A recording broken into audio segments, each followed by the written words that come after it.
Welcome to 9 Bob Note with Paul Isles-Rush and Ken Moss.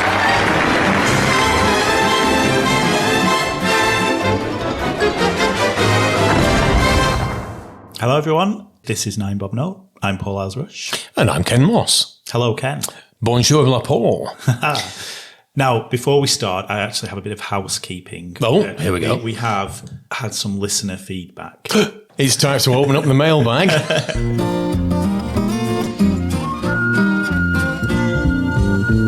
Well, I say listener, he's only listened to 2 episodes. It's enough. But it's his direct feedback on our Kylie episode a couple of weeks ago.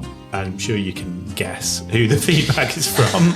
Yes, Stuart, my beloved husband, listened to the Kylie episode and he wasn't thrilled by the fact that you kept asking me questions about Kylie and I didn't know the answers to any of them. Call yourself a gay. I know, exactly. So what he's offered to set the record straight in Kylie the revenge episode next time we're all together. So there we go. Something to look forward to. Well, Stuart, you are more than welcome aboard at any time, mate. I can just hear him rolling his eyes so hard that he puts himself in a coma. But it's your turn this week. What have you got for tonight? Manchester Pride. I think I can see where this is going because I have a few choice words to say on this myself. Would you like to kick us off? There's been a few things. Manchester Pride has been in the news. I say the news. Quite recently. There's been a couple of things. First of all, they cancelled the parade this year, which, fair enough, COVID restrictions. But then there's been a few things where the Manchester Pride is a charity company, and the idea of the Pride organisation is that they collect the money from selling tickets to the events. They have charity buckets around the village during the event, and they collect all this money. And then the idea is it goes to various LGBT charities. One of the things that they do is they've been supporting a charity called the George House Trust. Okay. Which works in line with another charity. And what they've been doing for years and years is putting packets in all the bars around, or the bars around Manchester Gay Village, packets of condoms and lube, free. And they've been doing it as a way to sort of prevent the spread of HIV and AIDS and all that, and other sinister diseases.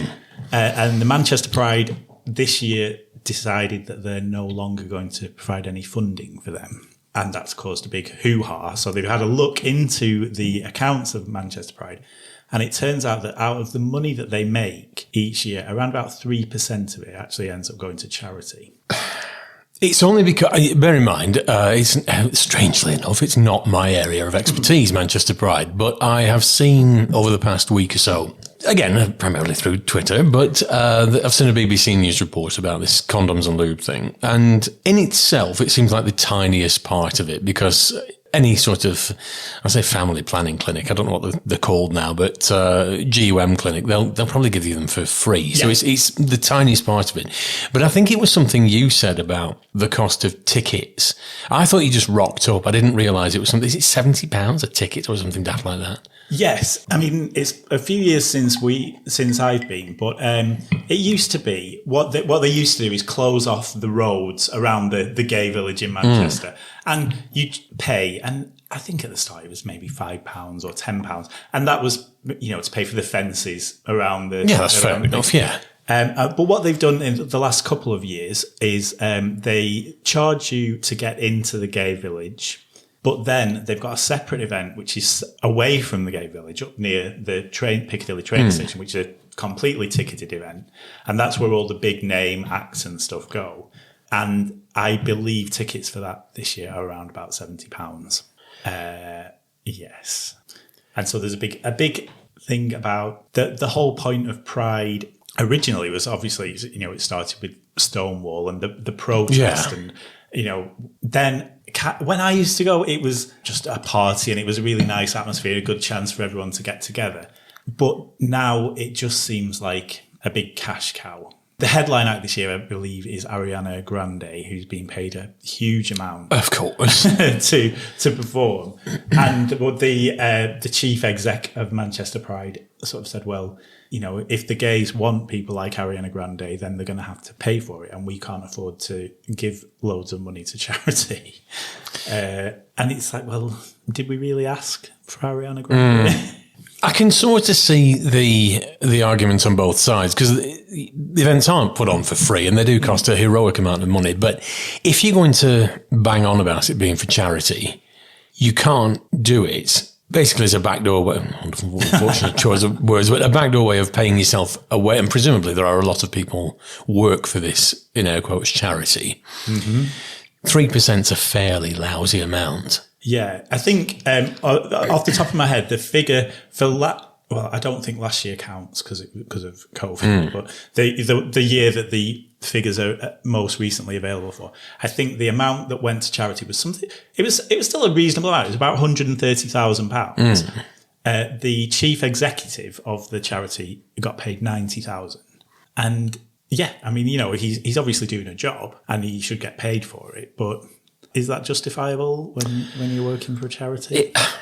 I think once you start getting above 50 or 60 grand for a CEO of a charity, and a proper one, not just, you know, save the kittens, you are starting to take the piss.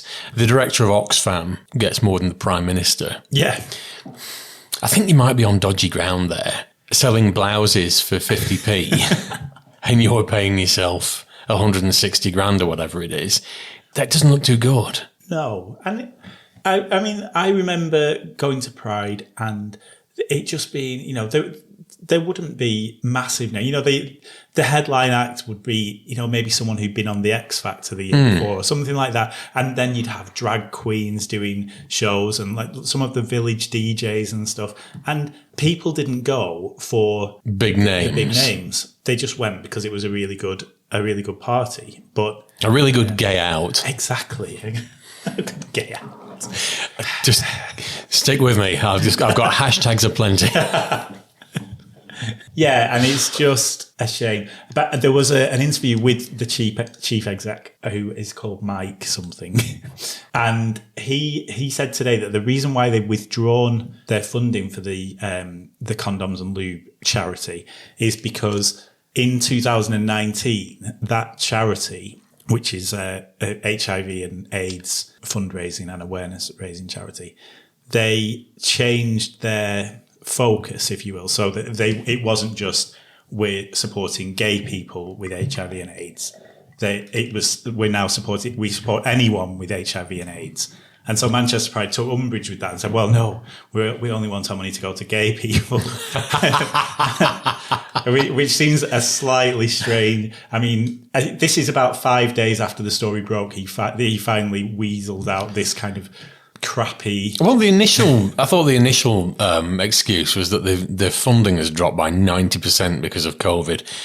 That's reasonable enough. But surely I know it's not specifically a gay disease. We have moved away from that. But if I know that it's a big fear, certainly at the moment, after it's a sin, it's a big fear again within the gay community. Now, if you put a load of gays in a party, I'm going to guess that some of them are going to have sex at the end of the night. Yeah. So surely that's the best place to have condoms and lube. Yeah, which was the idea of the packs. They were just there on the bar. You didn't even have to leave the bar to find a chemist, or, you know, you didn't have the embarrassment of, you know, well, you know, back in the 80s or whenever it started, of having to go and ask for them in a shop.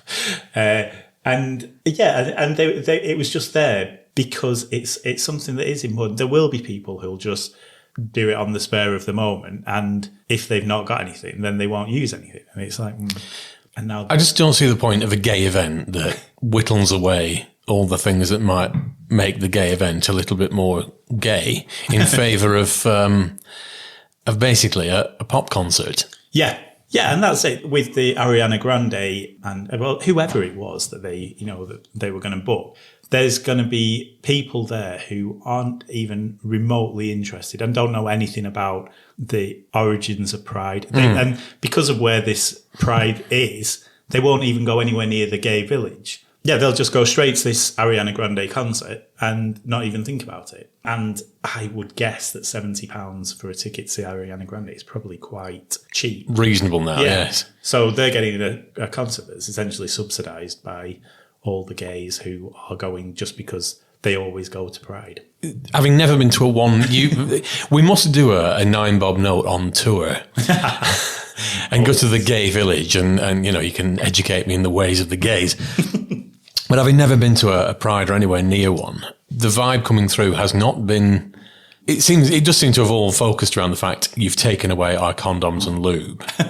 And it seems a reasonable grievance because it's sort of opened the can of worms on, well, where does the money go? Yeah. And now that you've all found out, you're thinking, well, that's diminished the spirit of the thing. Yeah. There was a woman way back when Manchester Pride or Mardi Gras or whatever it was called, when it first got started, there was a woman who was one of the organisers who did embezzle a huge amount of the money and did a runner. So then it was rebranded as Pride, and it's all about the charity and it's all about the protest. It's all about protecting LGBT people. But then now it just sort of seems like, well, you're just sort of riding on the coattails. It's like you using your Oxfam analogy, going to a Pet Shop Boys concert, the Oxfam Pet Shop Boys experience, and then 1p from the sale of the ticket goes to Oxfam. It's a bit silly. I would have no problem if they said, look, Manchester Pride is just going to be a big party. We're going to put big names and we're going to charge £70, but don't do it in the name of charity if you're not actually going to give money to charity. Because the big gay charity that I've always been aware of is actually Terence Higgins, which I assume is still going, is it? Yes. It's loud and proud. Yeah, I think it's THT now. That sounds like some sort of chemical treatment. It's on a badge. But yes, yeah, they're there, and they usually march in the parade. I've only been to Pride parades in Manchester, not any of the other big ones, but it was always really good. Like a really good atmosphere, and people would take their kids, and the people walking around would throw sweets and balloons and condoms at the kids, and But it was always a really big, like a big carnival atmosphere. Then everyone would go to the bars afterwards, and it just seems like by charging for all the individual segments, and then everyone's going to be going the separate ways. So are you going to the pub now? Oh no, I've got to go back and get changed because I'm going to this Ariana Grande thing. I paid, and it just seems a little bit fragmented and not really what Pride is supposed to be about, which is bringing everybody together. Well, we've sort of reached the point where we have to decide, feather or not, Manchester Pride is an important thing. I think it's important because it gets people together, but in the current state that it's in, I think they just need to turn around and say, look, this is just a big party. If you want to pay, then pay. If you don't, then go away. Whereas perhaps London and, like other places like that, where it really is still, well, apart from this year, but still a march and a big... Is it Camden that they do that? Is that right? They march all round. I think it starts in Hyde Park, but I might be wrong. Right. But yeah, but it's still... There's obviously elements that you have to pay for, but the main event is just a big thing in a park where just people mill around. Maybe we should get back to that. I think if it carries on going the way it is, then people are just going to forget about it and just go somewhere else for the weekend, which would be a shame. So I will give it a 3 feather boas. Got to concur from looking at it with no foreknowledge whatsoever and having sort of picked through the bones of it. It's a middle of the road sort of thing, but like you say, it would seem to be more honest if they pegged it as I think the frustration and the irritation from the gay community does seem to have come entirely from the fact that it's been pegged as a charity event. And as you put it, it's more of a cash cow. Just be honest about it. If you're trying to make money out of it, nobody cares. Everybody knows that Glastonbury is a money-making racket and that the Dorset Steam Fair, which I'm sure you're aware of, is They earn a huge amount of money a year from that. But it must cost a fortune to put on in the first place. So fair dues, it's a commercial event, you're not pretending. Yeah, that's it. No, nobody's bothered about you making a profit on these things. Nobody thinks that the guy who runs Glastonbury does it, just because he enjoys having millions of people trample over his farm for the weekend. They do it for the money. So just say that you are doing. Well, it's time for Screening Queens.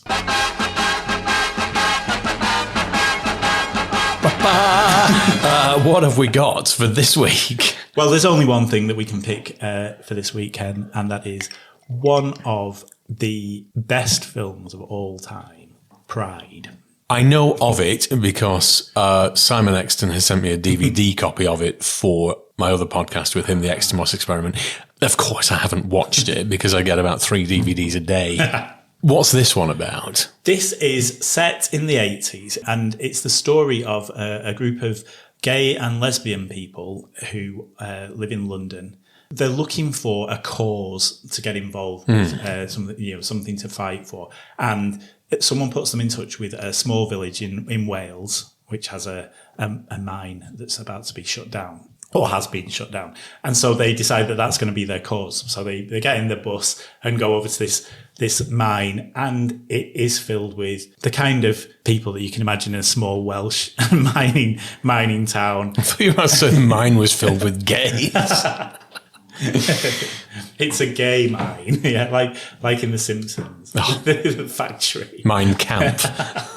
No, but they go, and the people who live in the village they're played by the likes of Imelda Staunton, Celia Imrie, Bill Nighy, and all very sort of stiff upper lip and very anti everything and anti progress. And then these group of gays and lesbians turn up, and it's a really, really nice story about how they help the village through their, to sort of come to terms with the new reality of. And all this is done in a 2-hour film. Yes, in Wales. And the Welsh people go to London, and it actually ends with the first London Pride March. It's a true story. Obviously, it is embellishments throughout the way, but it's a really, really lovely, heartwarming film. It's got a brilliant cast, and it's one of those that I can watch over and over again. Well, at some point I will be checking it out because there is a copy of it in the house, but you've just stunned me with the Wales thing. A Welsh mining village is not the first place I would go to try and convert people to be more tolerant. No. And, when they first arrive, the Welsh people are like, well, we don't need your help. We can just get on our own. And then obviously there's various things happen that change it. But yeah, it's lovely. Excellent. Well, I will check it out. But on that note, on that 9-bob note. Yes, we'll sign off, and we'll see you next week with more. Goodbye. Goodbye.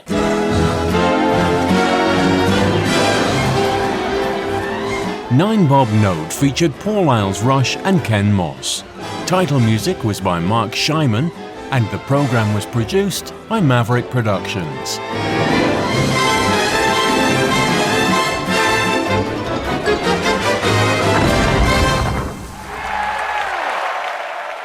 For more information, please visit maverickproductionsuk.blogspot.com or find us on social media.